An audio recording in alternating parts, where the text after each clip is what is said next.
కలిగినప్పుడు ఆలోచన చేయాలి, నిర్ణయాన్ని తీసుకోవాలి. అప్పుడు నీ జీవితం మరలా సరి అవుతుంది, నీ జీవితం మరలా బాగుంటుంది. అలా చేయకుండా మూర్ఖత్వాన్ని కలిగి ముందుకు వెళ్ళిపోయావంటే చాలా ఇంకా తట్టుకోలేని ఇబ్బందులు, స్ట్రెస్, బాధ ఎక్కువైపోయి ఇక నువ్వు మరణం తప్ప మరొక దారి లేదనే పరిస్థితికి వెళ్ళి సీను అరణ్యము నుండి ప్రయాణమైపోయి రెఫీదీములో దిగిరి. ఎక్కడికి వచ్చారు అంటే వీళ్ళు సీనాయి అరణ్యములో కొంతకాలం ఉన్నారు. ఎర్ర సముద్రం దాటి వచ్చిన తర్వాత ఇశ్రాయేలులు ఆరిన్యాలుగా చేశాడు, తర్వాత నీటిని మధురంగా మార్చాడు, అవి అయిపోయినాయి. ఆ తర్వాత సినాయి దగ్గరికి వచ్చారు. ఆ సినాయి దగ్గర దేవుడు మన్నాను కురిపించాడు. ఆ సినాయి దగ్గర మాంసం కావాలంటే పూరేళ్లను కురిపించాడు. పూరేళ్లతో సమృద్ధిగా తిన్నారు, మన్నాను భుజించారు. కొన్ని సంవత్సరాలు అయిపోయిన తర్వాత ఆ సినాయి పర్వతం మీద నుండి రెఫీదీము అనేటువంటి అరణ్యములోనికి దేవుడు వారిని తీసుకొచ్చి అక్కడ నీళ్ళు ఈ ప్రజలు ఈ మేలు అనుభవించి ఈ ప్రాంతానికి వచ్చేసరికి రెఫీదీము అనే ప్రాంతానికి వచ్చేటప్పటికి అంత సనగవలసిన పరిస్థితి ఎందుకు వచ్చింది? ఆ కష్టములో, ఆ బాధలో, ఆ ఇబ్బందుల్లో కూడా దేవుడు నాతో ఉన్నాడు.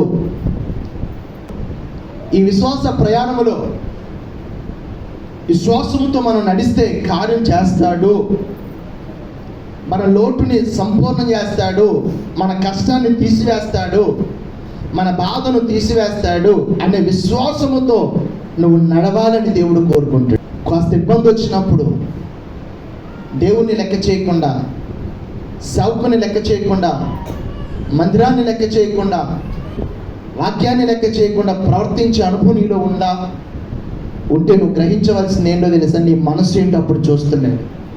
మనిషి నిజ స్వరూపం ఎక్కడ తెలుస్తుందో తెలుసా? ఎక్కడ తెలుస్తుంది? ఆనందంగా ఉన్నప్పుడు తెలియదు, సంతోషంగా ఉన్నప్పుడు తెలియదు, అన్నీ ఇంటి నిండా ఉన్నప్పుడు తెలియదు. ఇంటిలో భార్య గుణమేంటో ఎప్పుడు తెలుస్తుంది అంటే అన్నీ అయిపోయినప్పుడు తెలుస్తుంది. అన్నీ అయిపోయినప్పుడు తెలుస్తుంది.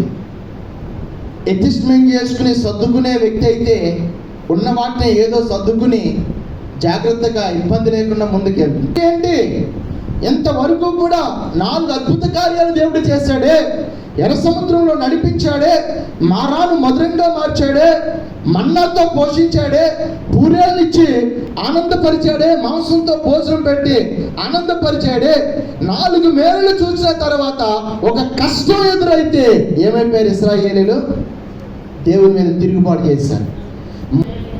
ఇది వీళ్ళ మనసు అని దేవుడికి అక్కడ అర్థమయ్యింది. రెండో మనసు ఏంటంటే అర్థం చేసుకోవడం. ఇక్కడ దేవుడు సమస్యను సృష్టించినప్పుడు దాని పరిష్కారాన్ని కూడా ఉంచుతాడు. ఆదాము ఏదైనా తోటలోంచి బయటకు వచ్చేసినప్పుడు, మహిమను పోగొట్టుకున్నప్పుడు తిరిగి మహిమ ఎలా ఇవ్వాలి అనేది ఏదైనా తోటలోనే దేవుడు నిర్ణయించేశాడు. మీకు అర్థమైందా? ఆదాము కోల్పోయిన మహిమను ఆదాముకి ఎలా ఇవ్వాలో ఏదైనా తోటలోనే సిద్ధం చేశాడు దేవుడు. అదే బలియాగము.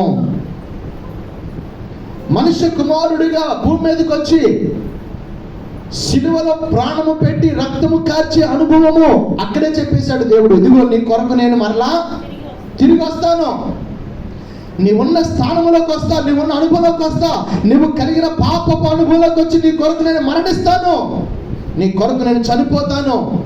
చనిపోయి ఏదైనా తోటలో కోల్పోయిన మహిమను తిరిగి మరలా నీకు నేను ఇస్తాను. అక్కడే దేవుడు జవాబును సిద్ధపరిచేశాడు. సమస్య వచ్చినప్పుడు దేవుడు జవాబును సిద్ధపరుస్తాడు, కాస్త సమయం పెడతాడు దానికి.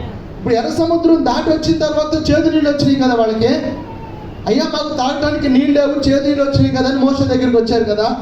అప్పుడు మోషే దేవుని దగ్గర ప్రార్థన చేశాడు. అప్పుడు దేవుడు ఏం చేశాడు? ఆ చెరువు దగ్గరే పక్కన ఏం పెట్టాడు? చెట్టును పెట్టాడు దేవుడు. అంటే ఆ చెట్టు దేవుడు ముందే పెట్టాడు. ఎందుకని? చేదు సమస్య వీళ్ళకి ఎదురవుతుంది, దీని పరిష్కారము ఆ చెట్టే. ఎర్ర సముద్రం దగ్గరికి దేవుడు తీసుకొచ్చాడు. ఎర్ర సముద్రం దగ్గర పరిష్కారం కూడా పెట్టాడు. ఏంటి ఆ పరిష్కారము? మోషే చేతిలో కర్రే. ఆమేన్, ఆమేన్. అంటే సమస్య వీళ్ళతోనే ఉంది, పరిష్కారం వీళ్ళతోనే ఉంది.